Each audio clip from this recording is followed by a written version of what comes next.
Hello, everybody. Thank you for coming. My name is Anupam Bakshi. I'm with Agnisys.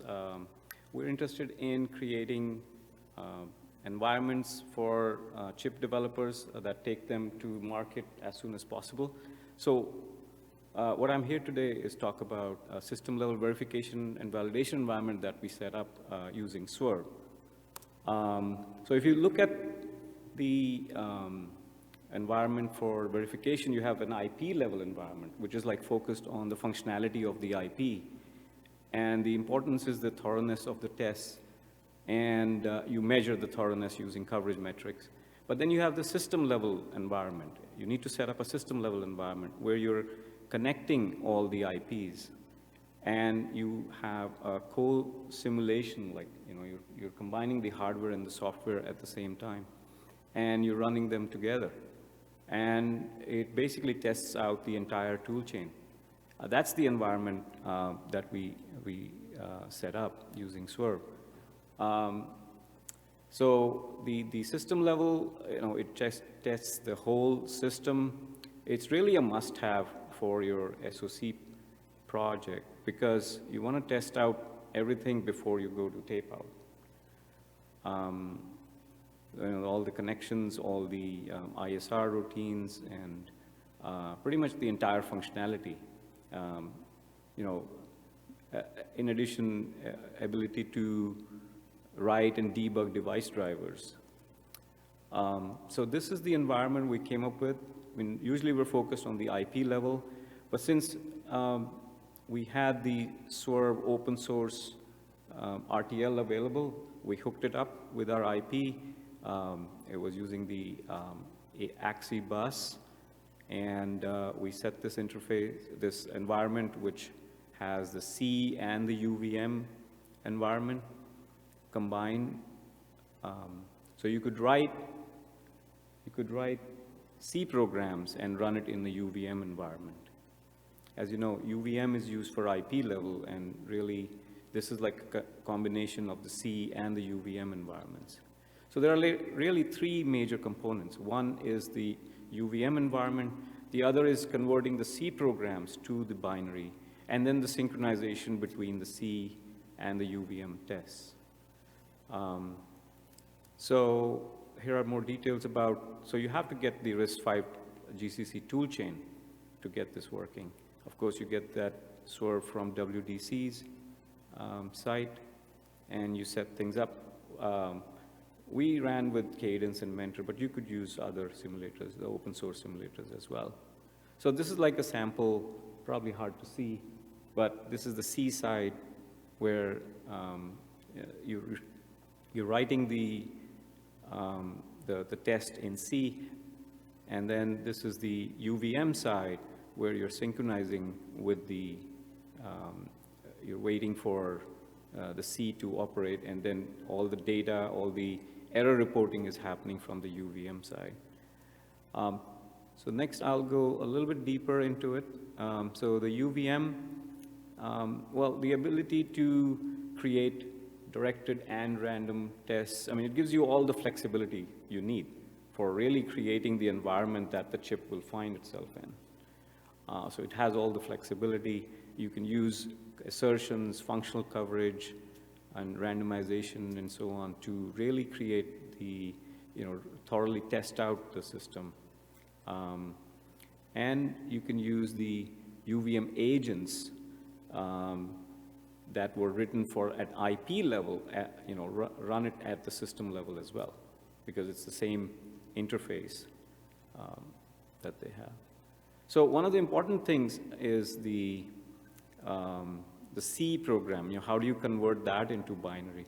So that's like you write C program or the C tests, and then you use the RISC-V toolchain cross-compiler assembler to convert that into hex files. You load that into the ROM and the SRAM, and then when the chip starts up, it loads that and executes it.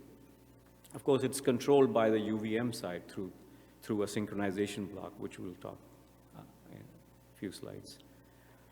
The idea about converting C to hex is simple. It's the standard RISC-V toolchain. you go through several steps.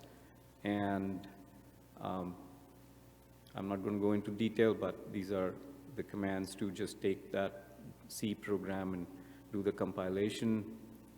And then there's a .s file that you have to set up. And then you do the assembling and the linking.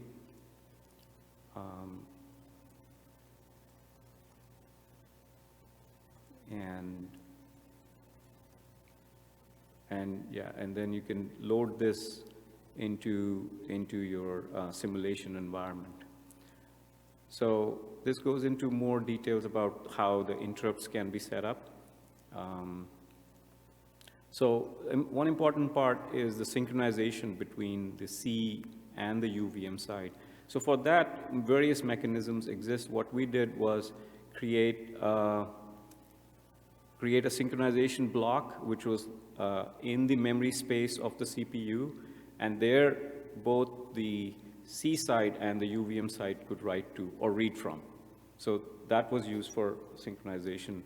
And I'm not sure if there is any standard that is available for this or how other people do it, but this is what we did, was came up with like 10 registers where we had some connotations to it, what would write to this register mean, what would each of the values would mean.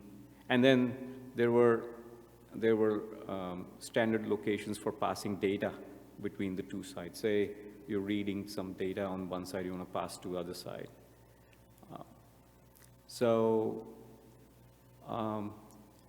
Well, actually, so this is very critical to set something up so that you're testing the entire environment at the same time, and you do thorough testing. But the only problem is it is very slow, it's time consuming. And we just calculated it's like 36 microsecond per minute, 36 microsecond of simulation time in a minute. And like I said, our company does this, so we actually we have a tool that generates all the environment, the .s file and the tests. It will automatically take the register information and create those tests for you. You can see more detail at our booth downstairs. We've also actually integrated JTAG, the open OCD through JTAG, and ability to do it in the virtual environment, like in a simulation environment connected with JTAG using OpenOCD. That is working, but there's some more work to be done. And the other part we've done is try to run Ziffer OS in this environment, in the simulation environment. So this is also ongoing, and we hope to bring out a tool. Here are some references. So lightning talk, so I've been through 50 slides. How are we doing on time? Do we have questions? Yeah, we have about 2 minutes left. Let's see, can you hear me? Yep. Okay. What can you say about the speed of this simulation environment? I mean, speed of simulators is always a problem here, so give us a little bit of insight into that, how that works. Yeah, so it is pretty slow, and also it depends on your design. We had a very simple design, so it took us like 600 nanosecond per minute, so that's like 36 microsecond per minute. Cool, okay. Per second. Is all of this proprietary, or is some of it open source? What's the relationship between the various pieces here? Well, I mean, the way to do it, we can share the slides with you if you want to do it yourself. We have a tool that can generate things like generate the .s file, generate the tests automatically, but the slides are open source. Okay, and we have another question from Alexander. Can you tell me more about direct test versus random test? I'm assuming the question is it generated or written by people? I don't know whether it's both sides or maybe one side versus the other. Those a little more. Yeah, so if you have the register information, you can automatically generate some type of tests. You can randomize them, but you can also write your custom tests to test out the functionality. So our environment supports both. The same environment can support both. Okay, I think I've used up the tests that or the questions that we have in the chat here, and even pulled a couple extra questions, so thank you very much. Well, thank you It's very 10 much. minutes. Yep. I'll put my mask back on.